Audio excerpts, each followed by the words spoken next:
L'aigle en action, bandeko na ngai. Enfin, Fally Ipupa asali ce qui est important. Bino mo boyebi histoire à jeune ya Black Shege. Ndeko oyo aye kotia mal à l'aise ba artiste sur le réseau. Ndeko oyo aye tia makelele mo boye oyo ezangi mutu na makolo sur les réseaux. Enfin, l'aigle royal Fally Ipupa du Cap la merveille aye kotia correction penza. Kaka ndenge ezalaka. Biso tomonaki type wana abandaki na Fally Ipupa jusqu'à ce que a détourné faire rigola parce que pour lui azaki muto a faire rigola. Na bité so bayoka na quitté akozongeli siko akomi muto a Fally Ipupa akomo finga faire rigola. Alors Fally Ipupa a mutu mo boye elle sepelaka te na buzoba. Alors, na ero tozo bisabino ndeko na biso Black Shege sur les arrêts. Penza na kasi. Bakangi penza buzoba wana toko kango le souté. Tout ça grâce à l'artiste et mon collègue Fally Ipupa. Voilà, bonjour, bonsoir et surtout bon après-midi. Cela ne dépendra qu'à l'heure à laquelle vous allez nous suivre. Comme je l'ai toujours dit, bienvenue balandi na biso ya kala. Tobo sanité baoyo bakoti ya sika ya chaîne na biso INSNM officiel. Tozo souhaiter binoka ba bienvenue surtout de partout où vous êtes en train de nous suivre. Si c'est toute votre première fois, tout comme mbalanayo ya liboso ya kolanda chaîne na biso INSNM officiel, je vous prierai toujours de vous abonner. Abonnez-vous massivement et surtout bobo sanakate ko cliquer na ngonga ya notification. Malamu ya ngonga ya notification ezalaka à chaque fois que INSNM officiel a kobando publier ba vidéo ya sika bo zala notifié na système moko ya kitoko. Alors abonnez-vous massivement, likez, partagez, commentez, cela nous fera énormément plaisir. Bandeko na ngai numéro oyo totiaka penza sur vos écrans ezalaka numéro ya pamba pamba te. Numéro wana ezalaka na ndenge ozalaka na business na yo, ozalaka na musala na yo mwa cop no mo bo salaka. Mais olinga ko zala na ba client ebele, olinga ka ko attirer attention à bato bino mo boye bi via lelo eza via internet. Likambo nyonso ezo circuler sur internet. Alors, ceux qui ont lingi pensa et belé bae bakop na yo musala na yo, donc tu n'es pas obligé, mais tu dois le faire. Donc, internet, oh, kaka na koleka, muto akomo na publicité. Peut-être azalaka na quartier na yo e bakate, au salaka kop mo boye, au salaka moi business mo boye, article mo boye te kaka, a sepelaka nango, mais vu que au solo la kate, alors, numéro na biso sur vos écrans. Nous sommes là pour la publicité, marketing surtout. N'hésitez pas surtout de nous contacter et surtout numéro 1 AP Ezawana Bozana Vinayo Benga Biso Komela Biso. Nous ferons de notre mieux yako répondre bino à un système moko yakitoko. Voilà, siko tozongela mozino na biso tozongela masolo na biso ya lelo. Comme j'étais en train de le dire, Black Shege sur les arrêts grâce à l'artiste Fally Ipupa. Black Shege déjà avant de continuer penza binomo boyebi ndeko abima kikaka sur les réseaux jarazo finga artiste abanda na ba artiste jusqu'à ce qu'à se focaliser sur Fally Ipupa. Biso tout oyebi. Lelo si on parle de Fally Ipupa, on parle de Ferregola. Si on parle de Ferregola, on va Fally Ipupa. Alors il y a ezalaka na rivalité moko boye, muke. Ou ezalaka entre bango. Va un peu. Alors nos deux artistes kaka ndenge bazalaka, ceux qui mutu moko lelo a telema se décider no voilà na bandi ko finga mutu kingani na côté là. Bozo comprendre. Alors Black Shege wana idée na ezalaki ko finga Fally Ipupa.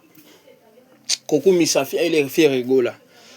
Alors chose grave, Eloko Amabe l'artiste fait rigola salaki Black Shege wana abando sala ba vidéo na ye wana jusqu'à ce que jour moko akutani na ye geste ya mabe artiste Ferregola asalaki atekaki réputation image na ye ya mabe ye moko parce que biso tout oyebi très bien que ya bando tinda mutu wana te afinga Fally Ipupa mais geste ya mabe akutanaki na ye au lieu a condamné wana kaka sur place asekisi ye bakomiti na niveau kobina bazwi banamba ba numéro autrement dit jusqu'à ce que bakomi na niveau à kopesa na rendez-vous que non il faut moi na oyo aya na ndako biso nyonso toyebi soki mu artiste abengi ndeko leader mo boya bengi mutu na ndako donc yalingi afula ye. Alors Black Shege komona réaction wana à l'artiste ole l'artiste ayebisata ye ke no voilà na lingaka ndenge osepelaka na bagolwa mais tika kofinga bato na kombo na ngai tika kofinga biloko kofinga bato Ferregola tika likambo wana kaka boye jusqu'à ce qu'apesa qui est rendez-vous. Alors comme il a niveau opesa rendez-vous et Mathieu kiti type wana Black Shade akendaki na ndako Ferregola ebisi ke ayebiye te. Alors lokola Ferregola réagira ki boye et pas Black Shade pesa qui est kanda talanga na okumisa yo na ofinga bato na kombo na yo ayeli lisusu na internet azongeli siko ya komi mutu Fally Ipupa ebisi ke non mutu abando tinanga na finga Fally Ipupa eza Ferregola abando finga tina ba mama Fally Ipupa bakufika la mwasi na ye na ketchup awa siko azwa ki relève ya Ferregola siko kofinga Ferregola famille na ye ba mama na ye ba tata na ye. Alors Fally Ipupa alinga ki ateka image na ye bien et surtout intelligent comme il est alobi na ye trop c'est trop type oyo il faut bakanga ye. Alors to lali to la mudi kaka ba vidéo est circulé to se renseigner muto akangisi ye moko aigle ndebo ezalaka déjà bagolwa bo limbisa ngai hermo bo tolo bano voilà linyo baloko linyo bisa biso lokola réaction ya Fally Ipupa nde a bien fait Golande à mabete bande konanga. Vous savez mondial lelo moi je vous ai toujours dit eza monde moko boezo lié à internet. Alors dans tout ce que tu as de faire, dans tout ce que tu fais, fais en sorte que tes image na yo na ndenge ya bien. Geste au Ferregola salaki geste à mabete mais tes image na ye mabe. Pourquoi? Parce que abina ki na fan na ye, la personne qui aime sa musique, bandeko nanga eza la fierté. Tu es là au beta miziki, tu es là au beta kabale, okuti moi mutu mo boye na balabala. Navares peut-être à club au beta tout comme nationalité na yo dorsal na yo na sima et puis aye non naza fan na yo. Aye atalixio dorsal na yo, ça fait la fierté. Tu es là, tu es un artiste, tu fais de la musique. Au côté na balabala moboé, côté kam mutu moboé, ça fait la fierté. Alors côté Ferregola il était émotionné, à côté un artiste na fan na moboé c'est pela. Alors pourquoi Kobi n'attend muke? Aza mutupe malgré kindeng azali aza mutu, hein? Namaki donc c'est quelqu'un qui a de l'eau et de l'essence.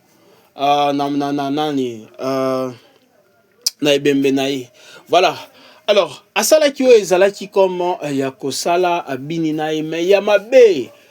Je me rappelle même depuis premier partage na ngai concernant likambo ya ndeko Black Shege na lobaki eloko, je le répète encore lelo ce soir. Yamabe asala ki ezalaki il fallait rapprocher qui était afanda ki chimia atiki ye. Olia ebisaye non, moi j'apprécie ton travail, j'apprécie ce que tu fais, mais ce que j'aime pas, eza kofinga bato. Parce que nous ozo finga bato, et kozala lokolo ozo finga ngo na nsima na ngai. Yango nde otozo vivre lelo. Ye wakomo loba non mutu oyo abando tinanga eza Ferregola, alors que ce n'est pas vrai biso nyonso toyebi. Raison pour laquelle na lobi que Ferregola teka ki image na ye mabe. Parce que il y a bandaki ko subir. Heureusement l'aigle biloko boya sepela nango te parce qu'il y a déjà que type oyo premièrement il sait pas personnalité zanini yaye, il sait pas ce qu'ils ont de chercher, il sait pas ce qu'il est en train de faire. Alors raison pour laquelle l'aigle a résoudra qu'il est comme moi na so quick au anglais balobaka. A résoudre ngo kama rapidement lobika petit oyo azande na loenge. après avoir kofinga ngai awa sikonde alingi alakisa ngai lokola alingi ngai luenge petit oto cheka na kati comme ça luenge nyonso wana esila ye yango luenge nyonso esili ye nayebisa bino bandeko na ngai bino bosala na ba live kofinga ba artiste koloba du n'importe quoi na mito ba artiste pas seulement ka ba artiste batu bandeko na ngai et surtout ozoloba ba bêtise wana ozolakisa elongi na yo oyebi nanu ke kolia na yo nanu ata ya pamba eza problème oza en sécurité te oza na esika moko boye ofandaka te donc ozofinga kaka yo mpe nayebi te soki omisala mpe kombo dans le game ke no voilà lokola tipo oyo shege toyebi ye na ofinga ti donc mosala na ye mpenza oyo esali ke impose kombo na ye na mboka eza kofinga. Vous comprenez un peu. Donc il faut yeba ke kofinga o na bandi kofinga bato et surtout ba grande personnalité et aussi la mabe. Alors il faut que na yeba ke ndenge na bandi kofinga tant oyo kozala liko justice ko telema na se sentir prêt. Yango siko ake opirige ye moko. Moto abano filmer ye bato bazali na pembe na ye kopesa ye force. Na ebite soki ba okenda ta kotala ye na prison ya koti. Luenge nyonso esili ye ndeka boye moto a disparaître. Ba ko faire disparaître ka pamba boye. Moi je vous ai toujours dit bino bato bolingi internet, bino bato bolingi TikTok, ba live ebele. Bosala ngota ba biloko ya mongo na ba poto wana ko na uzana kwa mo boyebi ozata na papier te wangu ndanda te. Gouvernement y reconnaître yo te. Sala ba biloko wana musika penza makasi. Soko sala ba biloko wana oyebi ke yo tambola makasi mutu kozala ngote ya kobomba ya bomba yo oyebi ke yo ozala no tana mongo te ayake o prendre soin ya yo moko et puis au bandi ko finga bato oh déjà basi ba réserve na bango financièrement. Il faut éviter bandeko na ngai ndeko oyo akokende ko piriger ye moko na boloko luenye nyonso esili ye. Ngai personnellement ezata elomo na regretter te parce que aza mutu mo boye na ebite soki tokoloba eza kindoki soki tokoloba penza eza luenge. Aza mutu mo boye kaka je ne sais pas comment expliquer. Mutu mo boye mutu na yeso ki ezaki nde nini azoloba biloba loba azawana emati ekiti donc luenge na luenge kaka kofinga ba artiste et puis baba et comme tina niveau kofinga ba mama ya bato esala ba mususu ba mama la bango efwa kufikala par exemple Fally Ipupa je ne sais pas pour la faire gola so que sa maman elle est encore toujours en vie. Fally Ipupa il a perdu sa maman très tôt. Bon comprendre. Alors comme finga la épée ça le golo zo rappelé hein douleur wana. Alors sort yango bobolobo kwa boloko akoti je m'esquisse. Ye mo siko akio samba kuna ayebisa biso pona ni na bando sala biloko wana. Ayebisa biso siko réellement muto abando tinda ye parce que kuna koloba vérité. Na bakokanga batu nyonso bazaki na sima na ye soki ezalaki ide ya ye moko te batu oyo bazaki na pembele bazaki wana ke non topesa ye force asa buzoba wana bango tu bakoya na mailo aka basile. Alors tenez-vous prêts. La vague ezoya vague penza ezoya en tout cas ngai j'apprécie makasi geste ye mo l'aigle royal ko sala ke mutu na biso wana akota na boloko azande ko na biso mais abando conduire internet na été bien abando conduire yango abando kende yango penza na luenge. Alors il a mérité boloko wana ngala koki condamner l'artiste te parce que tawo abando finga ba artiste biso nyonso to bando mona ngona miso kilelo to sala ba téléphone biso nyonso to kota Facebook lokola ngai na bando tala ai mingi na Facebook parce que na kota mingi TikTok te amona ça ta ba un mois na utiliser TikTok te parce que ba TikTok wana bêtise na bêtise ya moko ba Facebook ba bêtise ebele Facebook a permettra ngote na ba Instagram. Alors TikTok wana eza bêtise na bêtise alors mingi na bando tala ende na Facebook. Donc réseaux sociaux oyo oza muto ko expliquer eloko te eloko nyonso ye baka keke au moins nango déjà sur internet. Alors te ndeko na biso wana asko luenge nyonso esilié kaka ndenge ezalaka yo pe ide na yo ezalaki okota kopo wana yo pe oza kaka lisu na kopo wana balobaka soki bazo conseiller muto oyo aza na lisu moko ya misu mibale pe aza na litoi moko pito ya matoi mibale pe azoyoka bakangi muto oyo oyo pe baza na game wana bomona pe boyoka saske to ya ndeko na biso wana ezalaki lelo peut-être lobi eza ya yo keba tala vie ozomene tala vie oyo olingi omitia nango tala luenge oyo yo olingi otia vie na yo ekomema yo wapi yo moko oyebi okomikotisa kaka na problème oyo boye kozala difficile obima yo moko oyebi vie na yo ozomene yo moko oyebi esika nini compte na yo etelemi yo moko oyebi poche na yo komikotisa na problème oyo boye okokotisa famille bakomi oyo toteka lupango tosala boye bato oyo ozofinga. Moi je vous rappelle tomona bamito oyo bakumbaka baza na bambongo baferigola wana bafali pupa bapapa Koffi Olomide eza bato bazokumba bavoiture ba 400 000 euros baza na bambongo akoki kokotisa na buloko okolela pamba okosamba na nini bato bana ba connaissance parce que bakotisaka boye bato buloko na luenge te eza kaka soki otakine ye lokola kaka ndeko oyo biso nyonso toza awa tosololaka makambo bafali mais jamais okomona biso kofinga bato tosalaka analyse soki défaut mo boye artiste asalaki toyo tosali yango analyse mais na ndenge ya mabe te. Alors yo pe oza na internet yeba biloko ozoloba parce que créer ba défaut mo boye oyo ko comprendre te. Alors na oloba ngo na ndenge ya mabe te eza conseil oyo conséquence kozwa yo et ko corriger yo parce que les conséquences corrigent mieux que les conseils. Moko kyo ozoloba nini kuna mais oyo komikuta yo moko na 4 coins 4 murs ko comprendre sikoyo yo moko ebi mboka ndenge salaka so yo za na 4 murs wana yo moko ebi na ebi te soko ebi ata histoire ya prison ndenge salaka prison wana tomonaka yango mosika ezaka espace mo mabe penza ma ata prison moke oyo ya bureau ya moke ya quartier sa mabe ko préférer kokota te na prison moto soki askangisi yo atieli yo na boloko abomi nde vie na yo oyo ozomona etikali kaka vie intérieurement oyo ya misu na yo abomi yango parce que mutu na mutu aza na fitière na ye peut-être ozobunda mais mutu akotisi yo na boloko eza lokola akati fitière na yo bozo comprendre botana ba oyo tina bato bana bambongo barebo shulo bala bamisali déjà ba dollar na bango malgré ça ebele te mais bazolandela justice ba Constant Mutamba ministre wazaki de la justice zo justifier de bato déjà ba komi na bambongo mboka.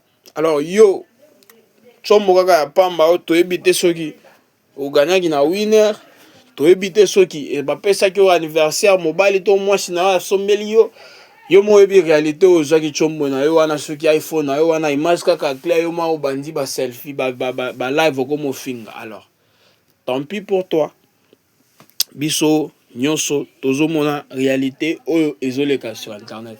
Voilà bandeko nanga na ebite soki analyse na biso alelo et à mabe ngamo personnellement na fini mutute na takine mutute c'est la vérité rien que la vérité. Alors de mon côté na ebite à mabe oyo na yebi na lobby je ne sais pas de votre côté bino pe bozala ba vie na bino pe na ba vie na bino. Alors le clavier est à vous. Vous êtes libre. Il y a qu'on m'appelle pas Kofinga parce que nous, pour respecter Abino, alors, on a toujours dit le respect est réciproque. Je m'explique. Au PC, tout respect, en retour. Donc, tu respecter Bino, please. Vous obligez de respecter Bisoma. Comme c'est réciproque, vous pouvez s'habiller en retour. S'il vous plaît. Ba commentaire wana kofinga biso tozala kaka pour nango te parce que nous on n'est jamais venu ici et vous insulter. Tout ça là n'est pas analyse. Alors bon respectez bisopé s'il vous plaît. Merci. Voilà bandeko nangai kaka ndenge zalaka. Comme je vous ai toujours dit, et banda pe silaka tokomi na suka partage na biso ya lelo. Merci encore une fois pour notre joie na bino, ya ko liker, ko commenter, ko partager. Pour nous vraiment ça a été un plaisir. Voilà. Vous êtes un nombreux, plus de 20 000 abonnés. Ceux qui te lingi qui to banotang abakombo mo vous remercier. To aussi la leloté, hein? Alors merci makasi bino nyoso bolanda kabiso. Je profite aussi de cette occasion. Il y a un bambote belé, il y a maman nangai, maman Banza Francine, bambote belé, maman nanga boti, maman Libota. Je vous salue de partout où vous êtes dans le système Moko Kitoko. Voilà, merci bino nyonso to sepeli makasi loko na kotika kaka kosenga bino ezakaka. Permettez-moi toujours de vous dire bye bye et surtout à la prochaine.